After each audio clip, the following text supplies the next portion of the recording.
मैं भी तुम्हारे भाई की शादी इस लड़की से नहीं कराना चाहती थी, लेकिन समर्थ की जिद के आगे मुझे झुकना ही पड़ा। समर्थ ने अपनी पसंद की लड़की अधीरा से शादी की है, लेकिन उसकी माँ मंजू और बहन सौम्या को अधीरा बिल्कुल पसंद नहीं है। समर्थ की माँ ने तो अपने बेटे के प्यार के आगे अपना सर झुका लिया और दोनों की शादी करवा दी, लेकिन सौम्या ने अभी तक हथियार नहीं डाले थे। वो अभी भी अपनी भाभी को घर से निकालने की हर मुमकिन कोशिश कर रही है। बहू, ओ बहू, आज चाय मिलेगी या नहीं? लाई माँ जी। एक तो समर्थ भी न जाने कहां से इस लड़की को पकड़ कर ले आया है। हर काम ऐसे करती है मानो हाथों में मेहंदी लगी हो। लीजिए माँ जी चाय। अच्छा, तो ले आई तो चाय। मुझे तो लगा था कि तू सुबह की चाय दोपहर के खाने के बाद देगी। माँ जी, दूध वाला लेट आया था, इसलिए चाय बनाने में लेट हो गई। इतने में सौम्या वहाँ जाती है। माँ, मैं अपनी सहेली देविका से मिलने जा रही हूँ, शाम को आऊंगी। सौम्या, मैंने तुम्हारे लिए नाश्ता बना दिया है, पहले नाश्ता कर लो फिर चली जाना। मुझे आपके हाथ का बेस्वाद खाना नहीं खाना। मेरी सहेली देविका बहुत अच्छा खाना बनाती है, मैं उसके यहाँ खा लूंगी।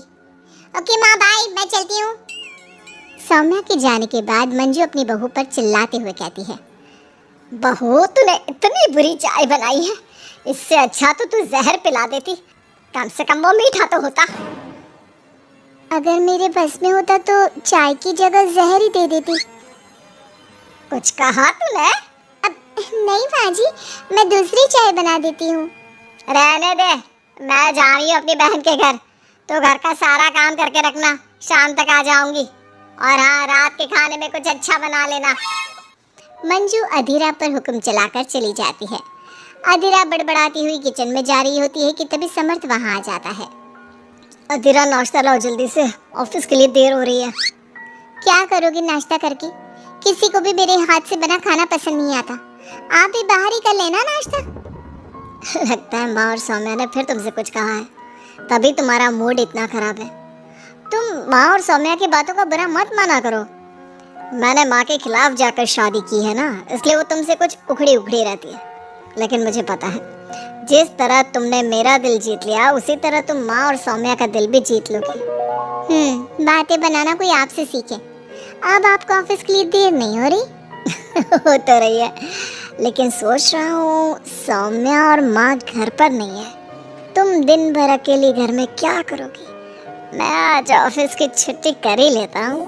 नहीं नहीं नहीं, मैं घर में अकेली रह सकती हूँ, आप ऑफिस जाओ, चलो जाओ और अपना काम करो। समर्थ ऑफिस चला जाता है और शाम को जब सभी घर आते हैं, अधीरा सबके लिए बड़े प्यार से खाना तैयार करके रखती है। सौम्या सबसे पहले किचन में जाती है। अरे वाह, खाने की तो बहुत अच्छी खुशबू आ रही है, लेकिन मुझे इस खाने का मजा किरकिरा करना ही होगा। सौम्या खाने के अंदर बहुत सारी हल्दी डालकर चली जाती है। उसके बाद अधीरा सबके लिए खाना लगाती है, लेकिन किसी को भी खाना अच्छा नहीं लगता। छी भाभी, कितना बुरा खाना बनाया है।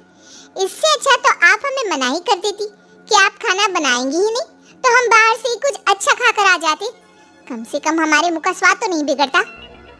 बहू, तूने हम सबको सुबह बिना खाना खाए निकाल दिया, और अब भी हमें बिना खाना खाए सोना पड़ेगा। क्या करती हो अधीरा? तुम्हें खाना बनाना भी नहीं आता क्या? दिमाग खराब कर दिया। समर्थ गुस्से में वहां से चला जाता है।